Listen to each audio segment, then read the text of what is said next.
եկեղեցվո հաղթանակին, որ նշանակում է թե Աստծո հաղթանակին ոչ ոք կասկածելու կարիք չունի։ Բայց ամբողջ հարցը դրանում է, թե մենք մեզանից որևիցե մեկը մաս եւ բաժին կունենա այդ հաղթանակից, թե կընկճվի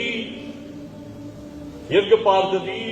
եւ կնվաճվի չարի կողմից, ինչպես Տիրոջ աղոթքից հետո 12-ից մեկը նվաճվեց։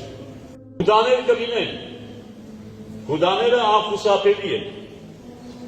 Տերը կարող է ընտրել 12 կատարյալների եւ կարող էր մատնիչը լինել 12-ից դուրս, մեկ ուրիշ, բայց Տերը հատուկ ընտրեց մատնիչի հատկություն ունեցող մեկին նույնպես, որպեսզի ցույց տա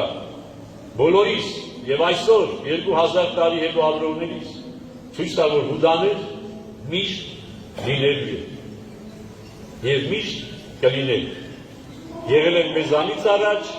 կլինեն մեր օրոք, կլինեն մեզանից հետո։ Բայց եկեղեցին իբրև ամբողջություն, իբրև Աստծո մարմին երբեք պարտության չի արժանանա եւ երբեք չարից չի ճրի եւ չի նվաճի։ Որովհետև Տիրոջ աղոթքը ընդունելի է, հասանելի է, կիրառելի է եւ հաղթական է։ Եվ այսօր էլ պիտի մաղթենք, որ որտեղից էլ որ գա հարձակումը եկեղեցու վրա, եկեղեցին պատրաստ է եւ